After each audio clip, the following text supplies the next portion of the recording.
Guys, welcome back to my channel. Reserve Bank of ಇಂಡಿಯಾದಲ್ಲಿ ಈಗ ಹುದ್ದೆಗಳು ಖಾಲಿ ಇರುವಂಥದ್ದು. ಯಾವ ಹುದ್ದೆಗಳು ಖಾಲಿ ಇದ್ದಾವೆ, ಎಷ್ಟು ಹುದ್ದೆಗಳು ಖಾಲಿ ಇದ್ದಾವೆ, ಪ್ರಾರಂಭದ ದಿನಾಂಕ ಏನು, ಕೊನೆಯ ದಿನಾಂಕ ಏನು, ಕ್ವಾಲಿಫಿಕೇಶನ್ ಏನಾಗಿರ್ಬೇಕು, ಏಜ್ ಎಷ್ಟಿರಬೇಕು, ಫುಲ್ ಡೀಟೇಲ್ ಆಗಿ ಈ ಒಂದು ವಿಡಿಯೋದಲ್ಲಿ ನೋಡ್ತಾ ಹೋಗೋಣ. ಎಲ್ಲೂ ಕೂಡ ವಿಡಿಯೋವನ್ನು ಸ್ಕಿಪ್ ಮಾಡಬೇಡ್ರಿ, ಕಂಪ್ಲೀಟಾಗಿ ನೋಡ್ರಿ. ಇನ್ನೂ ಕೂಡ ಯಾರೆಲ್ಲ ಸಬ್ಸ್ಕ್ರೈಬ್ ಆಗಿಲ್ಲ ಆದಷ್ಟು ಬೇಗ ಸಬ್ಸ್ಕ್ರೈಬ್ ಆಗ್ರಿ. ಹಾಗೆ ಲೈಕ್ ಬಟನ್ ಕಾಣಿಸ್ತಾ ಇರುತ್ತೆ, ಲೈಕ್ ಮಾಡಿರಿ, ಹಾಗೆ ಸಪೋರ್ಟ್ ಮಾಡಿರಿ. ಬನ್ನಿ ಈಗ ಒಂದೊಂದಾಗಿ ನೋಡ್ತಾ ಹೋಗೋಣ. ರಿಸರ್ವ್ ಬ್ಯಾಂಕ್ ಆಫ್ ಇಂಡಿಯಾದಲ್ಲಿ ಈಗ ಹುದ್ದೆಗಳು ಖಾಲಿ ಇರುವಂಥದ್ದು. ಇಲ್ಲಿ 5 ತರಹದ ಹುದ್ದೆಗಳು ಖಾಲಿ ಇರುವಂಥದ್ದು. ಆ ಒಂದು ಹುದ್ದೆಗಳಿಗೆ ಅರ್ಜಿಯನ್ನು ಕರೆದಿರುವಂಥದ್ದು. ಈಗ ಹುದ್ದೆಗಳ ಬಗ್ಗೆ ಡೀಟೇಲ್ ಆಗಿ ನೋಡ್ತಾ ಹೋಗೋಣ. ಬನ್ನಿ. First one legal officer in grade B ಅಂತಂದೇಳಿ ಇಲ್ಲಿ ಒಟ್ಟು 6 ಹುದ್ದೆಗಳು ಖಾಲಿ ಇರುವಂಥದ್ದು. ಮ್ಯಾನೇಜರ್ ಟೆಕ್ನಿಕಲ್ ಸಿವಿಲ್ ಇನ್ ಗ್ರೇಡ್ ಬಿ ಅಲ್ಲಿ 2 ಹುದ್ದೆಗಳು ಖಾಲಿ ಇರುವಂಥದ್ದು. ಮ್ಯಾನೇಜರ್ ಟೆಕ್ನಿಕಲ್ ಎಲೆಕ್ಟ್ರಿಕಲ್ ಇನ್ ಗ್ರೇಡ್ ಬಿ ಅಂತಂದೇಳಿ ಅಲ್ಲಿ 1 ಹುದ್ದೆ ಖಾಲಿ ಇರುವಂಥದ್ದು. ಅಸಿಸ್ಟೆಂಟ್ ಮ್ಯಾನೇಜರ್ ಅಲ್ಲಿ 4 ಹುದ್ದೆಗಳು ಖಾಲಿ ಇರುವಂಥದ್ದು. Assistant manager protocol and security grade A ಅಲ್ಲಿ 8 ಹುದ್ದೆಗಳು ಖಾಲಿ ಇರುವಂಥದ್ದು. ಒಟ್ಟು 5 ತರಹದ ಹುದ್ದೆಗಳು ಖಾಲಿ ಇರುವಂಥದ್ದು. ಟೋಟಲ್ ಆಗಿ 21 ಹುದ್ದೆಗಳು ಇಲ್ಲಿ ಖಾಲಿ ಇರುವಂಥದ್ದು. ಈ ಒಂದು ಹುದ್ದೆಗಳಿಗೆ ಅರ್ಜಿಯನ್ನು ಕರೆದಿರುವಂಥದ್ದು. ಯಾರೆಲ್ಲ ಇಂಟ್ರೆಸ್ಟೆಡ್ ಇದ್ದೀರಿ ನೀವೆಲ್ಲರೂ ಕೂಡ ಆದಷ್ಟು ಮುಂಚಿತವಾಗಲಿ ಅಪ್ಲಿಕೇಶನನ್ನು ಸಬ್ಮಿಟ್ ಮಾಡಿಬಿಡ್ರಿ. ಆಮೇಲೆ ಕೊನೆ ದಿನಾಂಕದವರೆಗೂ ಕೂಡ ಕಾಯಕ್ಕೆ ಹೋಗ್ಬಿಡ್ರಿ, ಯಾಕಂದರೆ ಲಾಸ್ಟಲ್ಲಿ ಸರ್ವರ್ ಬ್ಯುಸಿ ಆಗುವಂತಹ ಸಾಧ್ಯತೆ ಇರುತ್ತೆ. ಈ ಒಂದು ಹುದ್ದೆಗೆ ಅಪ್ಲಿಕೇಶನ್ ಹಾಕೋದಕ್ಕೆ ಕೊನೆಯ ದಿನಾಂಕ ಬಂದು ಫೆಬ್ರವರಿ 26, 2026 26/2/2026 ಕೊನೆಯ ದಿನಾಂಕ ಆಗಿರುತ್ತೆ. ಕೊನೆಯ ದಿನಾಂಕದವರೆಗೂ ಕೂಡ ಕಾಯಕ್ಕೆ ಹೋಗ್ಬಿಡ್ರಿ. ಆದಷ್ಟು ಮುಂಚಿತವಾಗಲೇ ಅಪ್ಲಿಕೇಶನನ್ನು ಸಬ್ಮಿಟ್ ಮಾಡಿ ಇವಾಗಲಿಂದಲೇ ನಿಮ್ಮ ತಯಾರಿಯನ್ನು ಶುರು ಮಾಡಿಕೊಡ್ರಿ. ಯಾಕಂದರೆ ಎಕ್ಸಾಮ್ ಇನ್ನೇನು 2 ತಿಂಗಳ ಒಳಗಡೆ ಕಾಲ್ಫರ್ಮ್ ಮಾಡಿ ಎಕ್ಸಾಮನ್ನು ಕಂಡಕ್ಟ್ ಮಾಡಿಬಿಡ್ತಾರೆ. ಅದಕ್ಕೋಸ್ಕರನೇ ನೀವು ಅಡ್ವಾನ್ಸ್ ಆಗಿಯೇ ನಿಮ್ಮ ತಯಾರಿಯನ್ನು ಶುರು ಮಾಡ್ಕೊಳ್ಬೇಕು. ಇಲ್ಲಿ ಯಾವ ಎಲಿಜಿಬಿಲಿಟಿಯನ್ನು ಹೊಂದಿರಬೇಕಂತಂದೇಳಿ ಅವರು ಕೊಟ್ಟಿದ್ದಾರೆ. ಅದರ ಮುಖಾಂತರ ನೀವು ಅಪ್ಲಿಕೇಶನ್ ಹಾಕೋದಕ್ಕೆ ಸಾಧ್ಯ ಆಗುತ್ತೆ. ಇಲ್ಲಿ ಆನ್ಲೈನ್ ಮುಖಾಂತರ ನೀವು ಅಪ್ಲಿಕೇಶನನ್ನು ಸಬ್ಮಿಟ್ ಮಾಡಬೇಕಾಗಿರುತ್ತೆ. ಆನ್ಲೈನ್ ವಿಳಾಸ ಬಂದು www.rbi.organization.in ಅಂತಂದೇಳಿ ಸರ್ಚ್ ಕೊಟ್ಟರೆ ಅಲ್ಲಿ ನಿಮಗೆ ಅಪ್ಲಿಕೇಶನ್ ಫಾರಮ್ ಓಪನ್ ಆಗುತ್ತೆ. ಅದರ ಮುಖಾಂತರ ಫಿಲ್ಅಪ್ ಮಾಡ್ತಾ ನೀವು ಹೋಗಬೇಕಾಗುತ್ತೆ. ಈಗ ಹುದ್ದೆಗಳಿಗೆ ಏಜ್ ಎಷ್ಟಿರ್ಬೇಕಂತಂದೇಳಿ ಈಗ ನೋಡ್ತಾ ಹೋಗೋಣ. Legal officer in grade B ಹುದ್ದೆಗೆ ಸಂಬಂಧಪಟ್ಟಂತೆ ಮಿನಿಮಮ್ 32 ವರ್ಷದೊಳಗಿನ ಎಲ್ಲ ಅಭ್ಯರ್ಥಿಗಳು ಕೂಡ ಅಪ್ಲಿಕೇಶನನ್ನು ಸಬ್ಮಿಟ್ ಮಾಡಬೇಕು. 21 ವರ್ಷದಿಂದ 32 ವರ್ಷದೊಳಗಿನ ಎಲ್ಲ ಅಭ್ಯರ್ಥಿಗಳು ಕೂಡ ಈ ಒಂದು ಹುದ್ದೆಗೆ ಅಪ್ಲಿಕೇಶನನ್ನು ಸಬ್ಮಿಟ್ ಮಾಡಬಹುದು. ಹಾಗೆ ಈ ಒಂದು ಹುದ್ದೆಗೆ ಕ್ವಾಲಿಫಿಕೇಷನನ್ನು ನೋಡ್ತಾ ಹೋಗೋಣ. ಇಲ್ಲಿ LLB ಕಂಪ್ಲೀಟ್ ಮಾಡಿರ್ಬೇಕು. LLB ಆದಮೇಲೆ LLM ಕಂಪ್ಲೀಟ್ ಆದಂತಹ ಅಭ್ಯರ್ಥಿಗಳು ಈ ಒಂದು ಹುದ್ದೆಗೆ ಅಪ್ಲಿಕೇಶನನ್ನು ಸಬ್ಮಿಟ್ ಮಾಡ್ಬೋದು. LLB ಆದರೆ ಈ ಒಂದು ಹುದ್ದೆಗೆ ಹಾಕೋದಕ್ಕೆ ಆಗಲ್ಲ, LLM ಮಾಡಿರ್ಬೇಕು ಅಂತಹ ಅಭ್ಯರ್ಥಿಗಳು ಹಾಕಬೇಕಾಗುತ್ತೆ. ಇಲ್ಲಿ 3 ವರ್ಷ ಏಜ್ ರಿಲ್ಯಾಕ್ಸೇಷನನ್ನು ಕೊಟ್ಟಿರುವಂಥದ್ದನ್ನು ನಾವಿಲ್ಲಿ ಗಮನಿಸಬಹುದು. ನೆಕ್ಸ್ಟ್ ಇಲ್ಲಿ ಜಾಬ್ ರಿಕ್ವೈರ್ಮೆಂಟ್ಸನ್ನು ಕೊಟ್ಟಿದ್ದಾರೆ. ಅದನ್ನು ನೋಡಿಕೊಂಡು ನೀವೇನು ಮಾಡಬೇಕಾಗುತ್ತೆ, ಅಪ್ಲಿಕೇಶನನ್ನು ಸಬ್ಮಿಟ್ ಮಾಡಬೇಕಾಗುತ್ತೆ. ಅದಾದ ನಂತರ ಇಲ್ಲಿ enrolled with a bar council as an advocate ನೀವು ಎಸೆನ್ಷಿಯಲ್ ಇದು ಇರಲೇಬೇಕಾಗುತ್ತೆ. ಆಮೇಲೆ ಡಿಸರಬಲ್ನ ಕೂಡ ಕೊಟ್ಟಿದ್ದಾರೆ, ಅದನ್ನು ನೀವು ನೋಡ್ಕೊಳ್ರಿ. ಸ್ಪೆಷಲೈಸೇಷನ್ ಯಾವ ಇದರಲ್ಲಿ ಓದಿದ್ರಿ ಅನ್ನೋದು ಕೂಡ ಇಂಪಾರ್ಟೆಂಟ್ ಆಗಿರುತ್ತೆ. Banking law, company law, labour law and constitutional law ಇದರಲ್ಲಿ ನೀವು ಎಕ್ಸ್ಪರ್ಟ್ಸ್ ಆಗಿರಬೇಕು. ಡಿಸರಬಲ್ ಅಂತಂದೇಳಿ ಕೇಳ್ತಾ ಇದ್ದಾರೆ. ಇಲ್ಲಿ ಎಕ್ಸಾಮನ್ನು ಕೂಡ ಕಂಡಕ್ಟ್ ಮಾಡ್ತಾರೆ. Paper 1 general knowledge of law ಕೇಳ್ತಾರೆ. ಆಮೇಲೆ ಆಬ್ಜೆಕ್ಟಿವ್ ಟೈಪು 30 ಮಾರ್ಕ್ಸ್ ಇರುತ್ತೆ.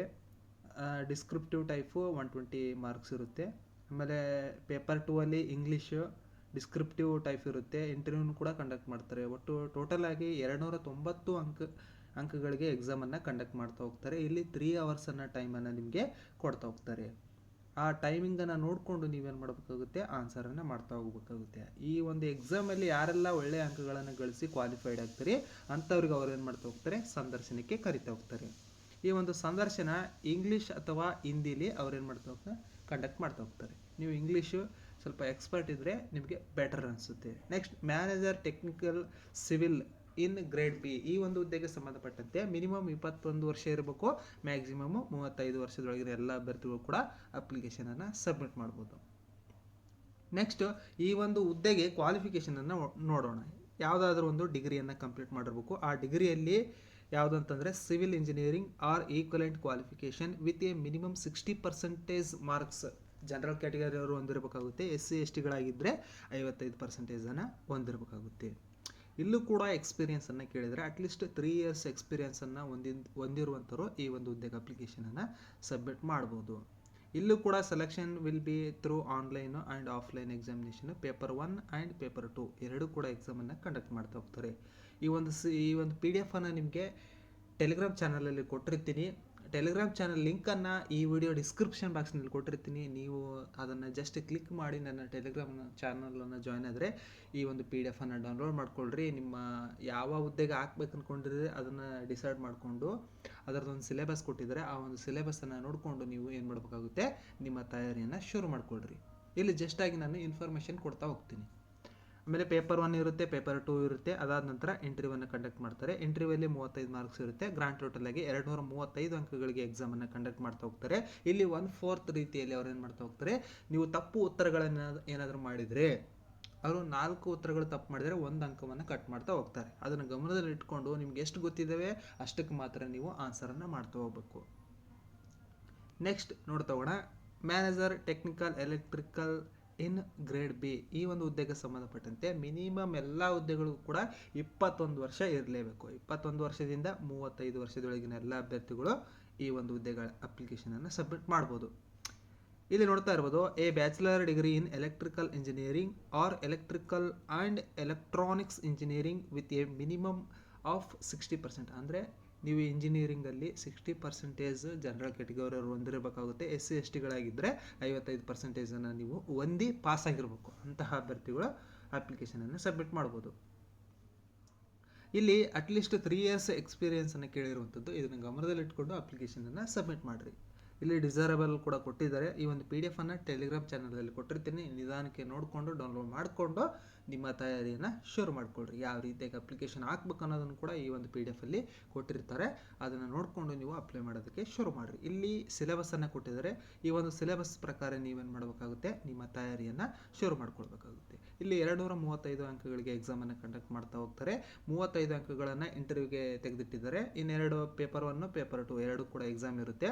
ನಿಮಗೆ 4 ಅವರ್ಸ್ ಟೈಮಿಂಗನ್ನು ಕೊಡ್ತಾ ಹೋಗ್ತಾರೆ. ಆ 4 ಅವರ್ಸ್ ಒಳಗಡೆ ನೀವೇನು ಮಾಡಬೇಕಾಗುತ್ತೆ, ಉತ್ತರವನ್ನು ಮಾಡ್ತಾ ಹೋಗಬೇಕಾಗುತ್ತೆ. ಇಲ್ಲೂ ಕೂಡ ನೆಗೆಟಿವ್ ಅಂಕಗಳನ್ನು ಇಟ್ಟಿದ್ದಾರೆ. 1/4 ರೀತಿಯಲ್ಲಿ ಅವ್ರು ಏನು ಮಾಡ್ತಾ ಹೋಗ್ತಾರೆ, ಕಟ್ ಮಾಡ್ತಾ ಹೋಗ್ತಾರೆ. 4 ತಪ್ಪು ಉತ್ತರಗಳನ್ನು ಮಾಡಿದರೆ ಅದರಲ್ಲಿ ನಿಮ್ಮ ಕರೆಕ್ಟ್ ಆಗಿರುವಂತಹ ಉತ್ತರಗಳಲ್ಲಿ 1 ಅಂಕವನ್ನು ಕಡಿತಗೊಳಿಸ್ತಾ ಹೋಗ್ತಾರೆ. ಅದಕ್ಕೆ ಹುಷಾರಾಗಿ ನೀವೇನು ಮಾಡಬೇಕಾಗುತ್ತೆ, ಆನ್ಸರನ್ನು ಮಾಡ್ತಾ ಹೋಗಬೇಕಾಗುತ್ತೆ. ಅಸಿಸ್ಟೆಂಟ್ ಮ್ಯಾನೇಜರ್ ರಾಜ್ ಭಾಷಾ ಅಂತಂದೇಳಿ ಗ್ರೇಡ್ ಎ ಹುದ್ದೆಗೆ ಸಂಬಂಧಪಟ್ಟಂತೆ ಮಿನಿಮಮ್ 21 ವರ್ಷದಿಂದ 30 ವರ್ಷದೊಳಗಿನ ಎಲ್ಲ ಅಭ್ಯರ್ಥಿಗಳು ಕೂಡ ಅಪ್ಲಿಕೇಶನನ್ನು ಸಬ್ಮಿಟ್ ಮಾಡಬೇಕಾಗುತ್ತೆ. ಈ ಒಂದು ಹುದ್ದೆಗೆ ಕ್ವಾಲಿಫಿಕೇಷನನ್ನು ನೋಡ್ತಾ ಹೋಗೋಣ. 2nd class master degree in Hindi translation with English as a subject at the bachelor degree level ಅಂತಂದೇಳಿ ಕೇಳಿರುವಂಥದ್ದು. ಅಂದರೆ ಮಾಸ್ಟರ್ ಡಿಗ್ರಿಯನ್ನು ಕಂಪ್ಲೀಟ್ ಮಾಡಿರ್ಬೇಕು, ಅದು Hindi translation with English as A ಒಂದು ಸಬ್ಜೆಕ್ಟ್ ಆಗಿ ನೀವು ಓದಿರ್ಬೇಕು. ಅವರು ಮಾತ್ರ ಅಪ್ಲಿಕೇಶನನ್ನು ಸಬ್ಮಿಟ್ ಮಾಡ್ಬೋದು. 2nd ಕ್ಲಾಸ್ ಆಗಿರ್ಬೇಕು, ಅದರಲ್ಲೂ ಕೂಡ 2nd ಕ್ಲಾಸ್ ಪಾಸ್ ಆಗಿರಬೇಕು. ಜಸ್ಟ್ ಪಾಸ್ ಆದರೆ ಅಪ್ಲಿಕೇಶನ್ ಹಾಕೋದಕ್ಕೆ ಬರೋದಿಲ್ಲ. 2nd class master degree in English with Hindi as a subject. ಹಿಂದಿನಾದರೂ ಆಗಿರ್ಬೋದು, ಇಂಗ್ಲೀಷ್ ಆದರೂ ಆಗಿರ್ಬೋದು. ಬಟ್ ಸಬ್ಜೆಕ್ಟಲ್ಲಿ ನೀವು ಹಿಂದಿ ಒಂದು ಸಬ್ಜೆಕ್ಟ್ ಓದಿರ್ಬೇಕು ಆಗುತ್ತೆ. ಇಲ್ಲಿ ಇಂಗ್ಲೀಷಲ್ಲಿ ಹಿಂದಿ ಒಂದು ಸಬ್ಜೆಕ್ಟ್ ಆಗಿ ನೀವು ಓದಿರಬೇಕಾಗುತ್ತೆ. ಅಂತಹ ಅಭ್ಯರ್ಥಿಗಳು ಅಪ್ಲಿಕೇಶನನ್ನು ಸಬ್ಮಿಟ್ ಮಾಡ್ಬೋದು. ಇಲ್ಲೂ ಕೂಡ ಸಿಲೆಬಸನ್ನು ಕೊಟ್ಟಿದ್ದಾರೆ. ಇದನ್ನು ಒಂದು PDF ಅನ್ನು ಕೊಟ್ಟಿರ್ತೀನಿ, ಡೌನ್ಲೋಡ್ ಮಾಡ್ಕೊಳ್ರಿ. ಎಲ್ಲದಕ್ಕೂ ಕೂಡ ನೆಗೆಟಿವ್ ಅಂಕಗಳು ಇರ್ತಾವೆ. ಹುಷಾರನ್ನು ಮಾಡಬೇಕಾದ್ರೆ ಮುಂಚಿತವಾಗಲೇ ಸ್ವಲ್ಪ ಎಷ್ಟೋ ಉತ್ತರಗಳಿಗೆ ನಿಮಗೆ ಆನ್ಸರ್ ಗೊತ್ತಿದೆ ಅಷ್ಟು ಮಾತ್ರ ಆನ್ಸರ್ ಮಾಡ್ತಾ ಹೋಗ್ರಿ. Assistant manager protocol and security, ಇದಕ್ಕೂ ಕೂಡ ಸೇಮ್ 40 ವರ್ಷದವರೆಗೂ ಕೂಡ ಅಪ್ಲಿಕೇಶನನ್ನು ಸಬ್ಮಿಟ್ ಮಾಡ್ಬೋದು. ಮಿನಿಮಮ್ 25 ವರ್ಷ ಇರಬೇಕು, ಮ್ಯಾಕ್ಸಿಮಮ್ 40 ವರ್ಷದೊಳಗಿನ ಎಲ್ಲ ಅಭ್ಯರ್ಥಿಗಳು ಕೂಡ ಅಪ್ಲಿಕೇಶನನ್ನು ಸಬ್ಮಿಟ್ ಮಾಡ್ಬೋದು. ಇಲ್ಲೂ ಕೂಡ ಎಕ್ಸ್ಪೀರಿಯೆನ್ಸನ್ನು ಕೇಳಿರುವಂಥದ್ದು 5 ಇಯರ್ಸ್ ಎಕ್ಸ್ಪೀರಿಯೆನ್ಸ್ ಇದ್ದರೆ ಸಾಕು. ನೆಕ್ಸ್ಟ್ ಇಲ್ಲಿ ಹಲವಾರು ಅಭ್ಯರ್ಥಿಗಳು ನೋಡ್ಕೊಳ್ರಿ ಇನ್ಫಾರ್ಮೇಷನನ್ನು. ಈ ಒಂದು PDF ಅನ್ನು ನಾನು ಕೊಟ್ಟಿರ್ತೀನಿ. ಈಗ ನೋಡ್ತಾ ಇರ್ಬೋದು, ಅಪ್ಲಿಕೇಶನ್ ಫೀಸನ್ನು ನೋಡ್ತಾ ಹೋಗೋಣ. SC ST PWD ಅಭ್ಯರ್ಥಿಗಳು ಏನಾರು ಆಗಿದ್ದರೆ 118 ರೂಪಾಯಿ ಪ್ಲಸ್ 18% GSTಯನ್ನು ಆ್ಯಡ್ ಮಾಡ್ತಾ ಕಟ್ ಮಾಡ್ತಾ ಹೋಗ್ತಾರೆ. ನೆಕ್ಸ್ಟ್ ಜನರಲ್ಲು OBC EWS ಅವರಿಗೆ 600 ಪ್ಲಸ್ 18% GSTಯನ್ನು ಆ್ಯಡ್ ಮಾಡ್ತಾ ಹೋಗ್ತಾರೆ. ಇನ್ ಕೇಸ್ ಅದರೊಳಗಡೆ RBIಯಲ್ಲಿ ಏನಾದ್ರು ವರ್ಕ್ ಮಾಡ್ತಾ ಇದ್ದರೆ ಅಂಥವ್ರಿಗೆ ಫ್ರೀ, ಯಾವುದೇ ರೀತಿಯಾದಂತಹ ಅಪ್ಲಿಕೇಶನ್ ಫೀಸ್ ಇರೋದಿಲ್ಲ. ಅದನ್ನು ನೋಡಿಕೊಂಡು ಅಪ್ಲಿಕೇಶನನ್ನು ಸಬ್ಮಿಟ್ ಮಾಡಿರಿ. ಮಂತ್ಲಿ ಇಮ್ಯುಲಿಮೆಂಟ್ಸ್ ಅಂತಂದೇಳಿ ಇದು ಕೂಡ ಕೊಟ್ಟಿದ್ದಾರೆ. ಸ್ಯಾಲ್ರಿಯನ್ನು ನೋಡ್ತಾ ಹೋಗೋಣ. 62,500 ರೂಪಾಯಿ ಇವರಿಗೆ ಬೇಸಿಕ್ ಪೇ ಸ್ಯಾಲ್ರಿಯನ್ನು ನೀಡ್ತಾ ಹೋಗ್ತಾರೆ.